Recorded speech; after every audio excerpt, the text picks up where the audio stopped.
Hello అందరికీ, నేను మనీషా. బండి మీద దొరికి మిర్చి బజ్జీలను ఇంట్లోనే సింపుల్ అండ్ టేస్టీగా ఎలా ప్రిపేర్ చేసుకోవాలో చూసేద్దామా. ముందుగా మిరపకాయలన్నిటిని క్లీన్ చేసుకొని తీసుకున్నాను. మిరపకాయకు మిడిల్ నుండి కట్ చేసుకొని దానిలో ఉన్న విత్తనాలన్నిటిని సపరేట్ చేసుకోవాలి మనం. లేకపోతే చాలా స్పైసీగా అనిపిస్తూ ఉంటుంది తినేటప్పుడు. మనకు సపరేట్ చేసేసుకోవాలి మనం. ఎవరైతే స్పైసీ లవర్స్ ఉన్నారో సో అలా కూడా వేసేసుకోవచ్చు. బట్ చిన్నపిల్లలు అయితే తినలేరు కదా, సో వాటిని సపరేట్ చేసేసుకోవాలి మనం. తర్వాత 1 by 1 అన్నింటినీ తీసేసుకుంటున్నాను నేనైతే కట్ చేసేసుకొని.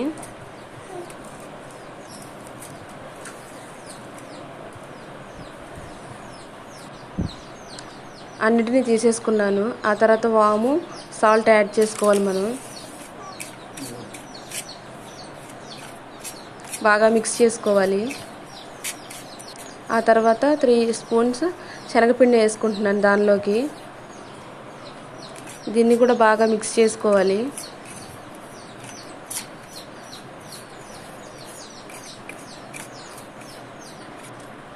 ఆ తర్వాత మిరపకాయ కట్ చేసి పెట్టుకున్నాం కదా మనం, దానిలోకి వేసుకోవాలి కొంచెం కొంచెంగా. అన్నిటికీ కట్ చేసుకున్న వాటికి పెట్టేసుకోవాలి మనం.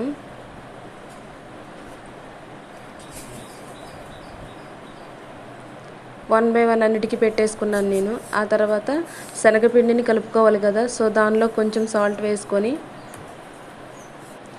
సరిపడా వాటర్ యాడ్ చేసుకున్నాను. బాగా మిక్స్ చేసుకోవాలి మనం. గడ్డలు కానీ ఏమీ లేకుండా బాగా కలిపేసుకోవాలి. ఒక 2 minutes అయినా పడుతుంది మనకైతే. అలా ఈవెన్గా కలిపేసుకోవాలి. ఈ కన్సిస్టెన్సీ వచ్చేంతవరకు కలుపుకుంటే సరిపోతుంది. ఎక్కువ వాటర్ యాడ్ చేసుకున్నా కానీ బాగోదు. ప్యాన్లోకి ఆయిల్ యాడ్ చేసుకున్నాను.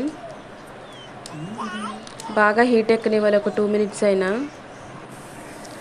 ఆ తర్వాత కలుపుకున్న దానిలోకి మిరపకాయని వేసుకొని ఇంకా ప్యాన్లోకి వేసుకోవడమే మనం 1 by 1 అన్నిటినీ. ఆయిల్ అయితే బాగా హీట్ ఎక్కింది కదా, మన ప్రాసెస్ అనేది చాలా ఈజీగా అయిపోతుందండి. 1 by 1 అన్నిటినీ వేసుకుంటున్నాను.